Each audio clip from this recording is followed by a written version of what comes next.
So, Ogden next, eh? I'll be glad to see him again. His music always hurt my ears, but he was good at chin scratches. Oh, lovely guy. Oh, look, the ferry's coming in. There'll be loads of tourists all over this quayside soon. Well, I suppose they won't get in our way much anymore, eh, girl?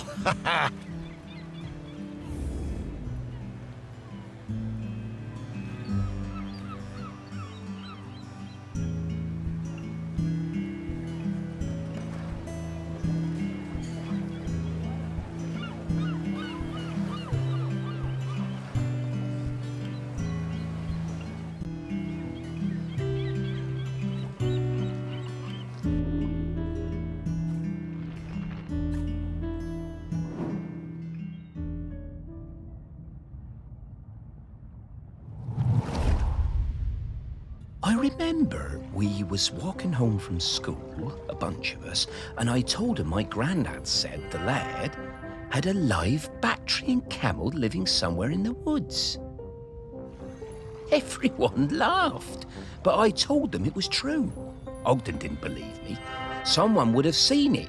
He dared me to climb in and prove it. I told him he'd have to come with me. Sneaking past the big house, we were almost caught by the gamekeeper and had to run, hell for leather, for the woods.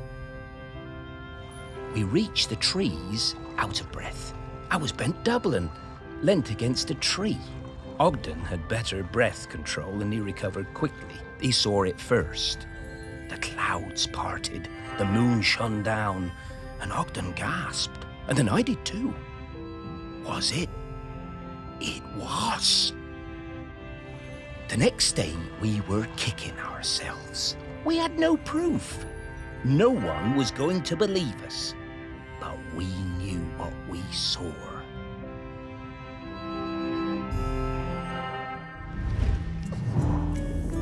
Oh, yeah, he was a couple of years above these chaps at school. Oh, and he's right. No one believed them. We gave them so much stick.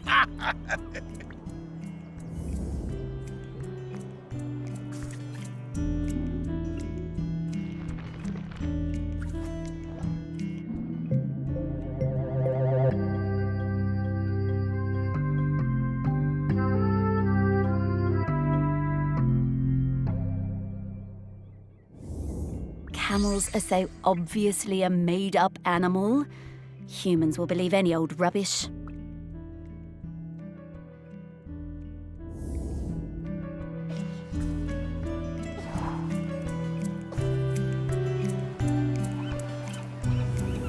I'm getting the scent of Grenkins again, Morris. I'll pop up to let you know when we're close to one.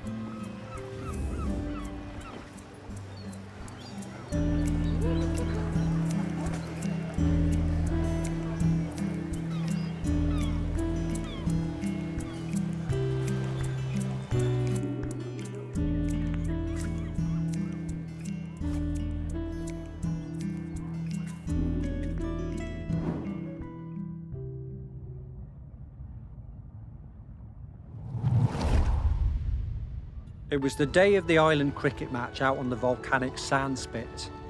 We had lost to Appledore for the past 3 years and it was my first year as captain. I didn't want another loss on my watch. Ogden had just come back from New Zealand and told me he'd be up for it. I wasn't sure. I remembered Ogden from school. He was lanky and good in the field, but batting, not sure. Ogden showed up with his own bat. He told me he'd won it in a pub in Dunedin and that it had belonged to a famous New Zealand player. I wondered whether I should put him into bat at all, but Ogden whispered to me that he'd been playing on deck all the way home. I knew Ogden wasn't a bluffer, but he was never the guy who got picked for the first team at school. Still, I had nothing to lose. Ogden hit a 6 with his first stroke. We went wild! And just when I thought it must be a fluke, he hit another! And another. He was a machine! Ogden hit so many cricket balls out into the sea that we had to stop play. We'd run out. It was a stunning win, and we carried Ogden back across the sand and into the Camel.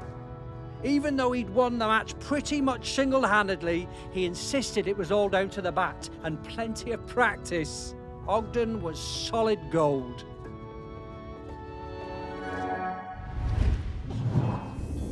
How's that?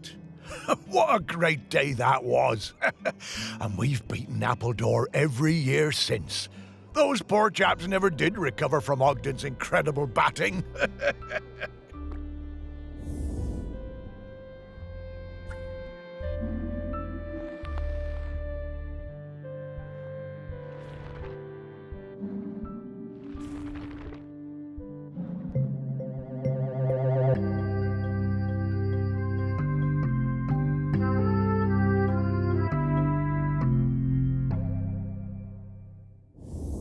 Hey, Morris, remember when we found one of these heavy balls on the beach and I dropped it on your toe?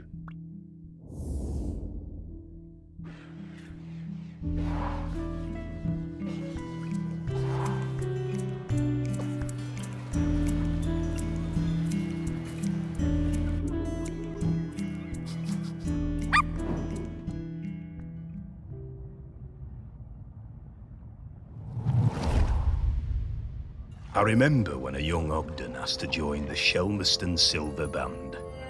I recognised his talent immediately. He could play anything, that lad. Literally anything.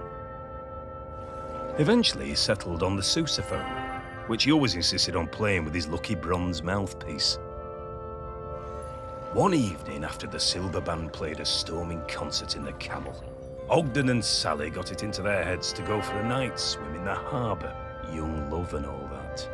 Ogden left his mouthpiece behind, and when we came back the next morning to pack up, it had disappeared. It really rattled him.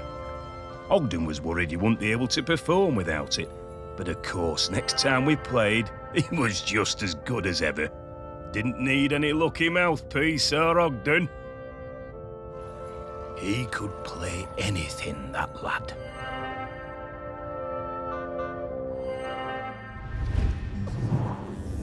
Ogden was so talented. A real virtuoso. Oh, I loved listening to him play. Ugh, speak for yourself, Morris. It was a terrible racket.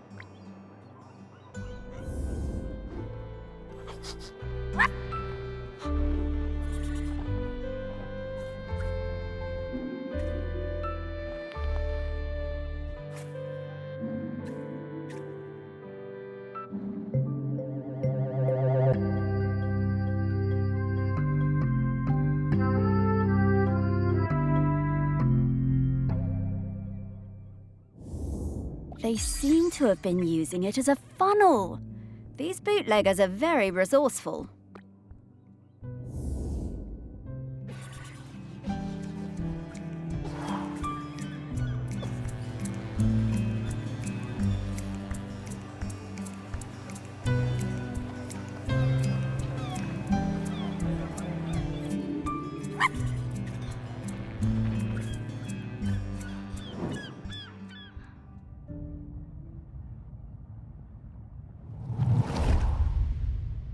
We were 14 when we started going out. Me and my friend Cassia had started a beach clean at the weekend, and Ogden turned up with his mate Godfrey. I had no idea Ogden liked me. He was the tallest in our year, and we all fancied him. By the time we reached the little cove at the north end of the beach, he'd asked me to come to a concert he was playing in. I said yes. We'd been going out for a few years when I applied to Floristry College on the mainland. I didn't tell Ogden. I didn't believe I'd get in, and didn't want him to think I was trying to get away from him. Ogden might have looked mature and confident, but he was a gentle soul, not nearly as sure of himself as he looked. But I did get in, and he was gutted. I felt terrible. I didn't want to hurt Ogden. He said he didn't mind, but I could see he was covering. My last week on Shelmerston was really hard. Every time I saw him, it felt so strained, and I couldn't sleep. Finally, on my last night, I made a decision. I would take an apprenticeship at the garden centre on the island instead, so we could stay together. It felt like the right thing to do. I would tell Ogden in the morning. But when I opened the door the next day, I found Ogden's sousaphone left on the doorstep. I was terrified. What did it mean? What had he done? I ran down to his house, my heart in my mouth. His mum, she never did like me, was a little bit smug. She told me Ogden had sailed off to New Zealand. He was headed to Christchurch, she said, and didn't know when he was coming back. Then she shut the door. I was more than a bit tearful, but, looking back, I think we both needed to have a bit of an adventure.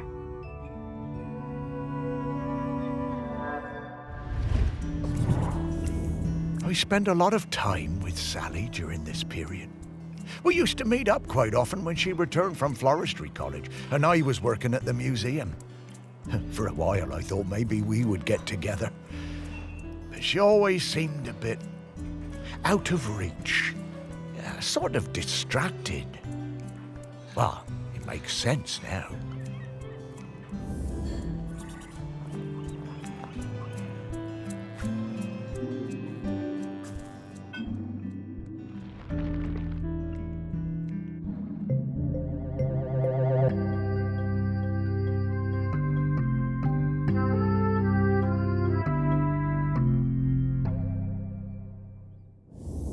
How did that get in there?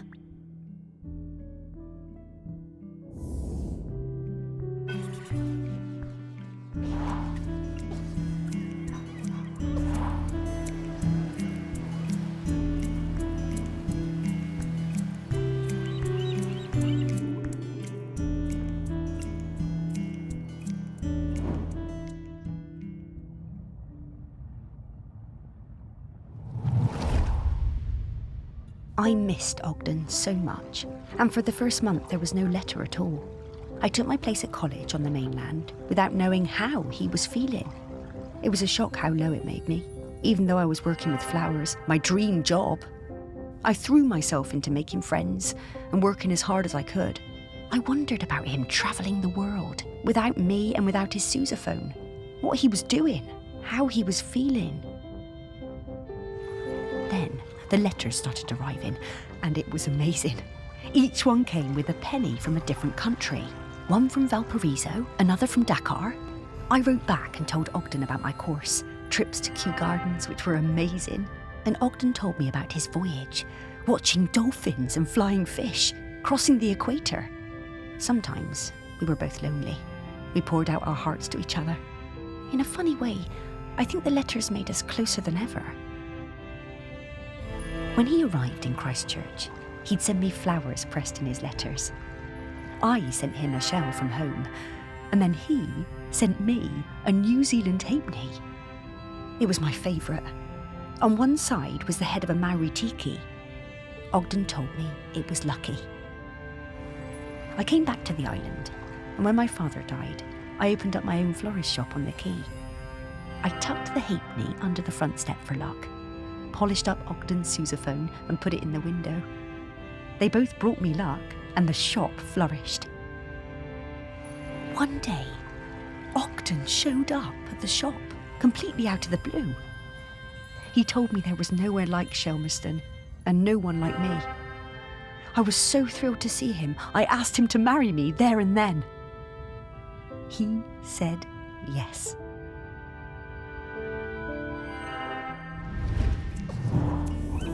The lure of Shelmerston. It always pulls people back when they try to move away. They were a lovely couple, Sally and Ogden.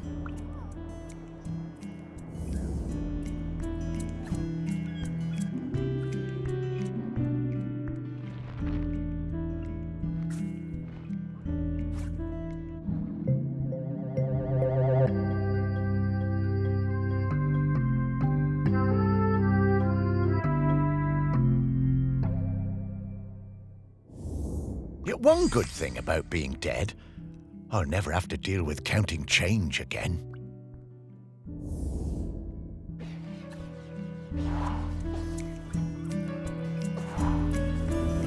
Ah, yes. A very distinctive odour indeed. I reckon I can find him from this. Here I come, Ogden.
Yummy Kipper.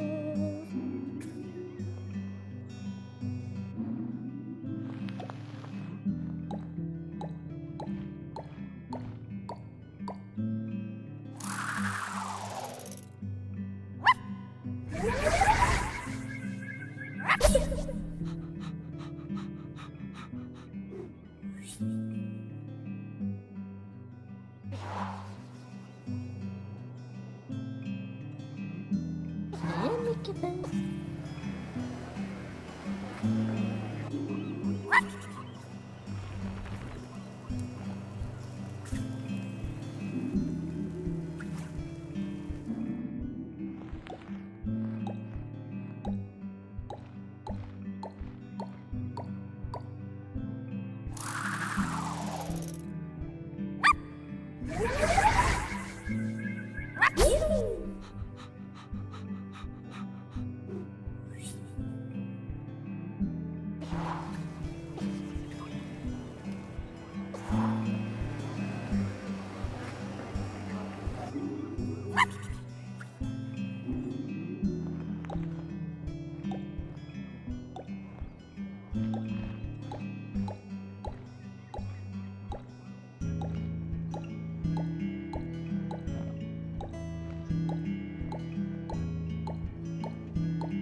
Wee! Riddle me ree! You've solved half my riddles, my boy! Keep going, keep going. You might become the first person in 1,000 years to receive Mr. Whitstable's special riddle reward. Oh, wow! OK, Mr. Whitstable, we'll keep at it. Why?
This feels so good.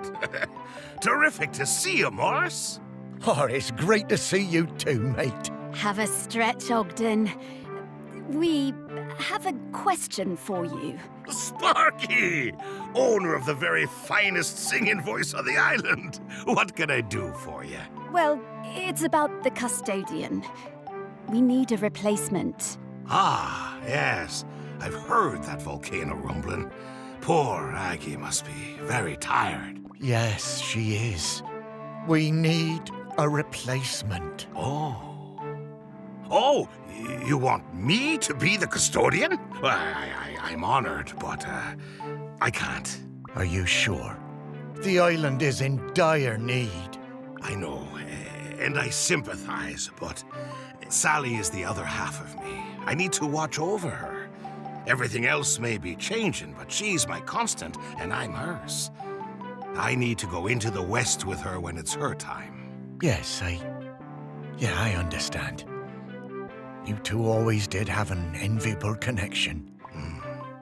We were very lucky to find each other. And I'm still lucky just to watch over her. Makes this place still feel a bit like home, even as it changes. So I'm going to stay. But listen, once you've found the custodian, come back and enjoy a sniff of that beer in the Camel with me, eh? Sure, Ogden. Well, see you around.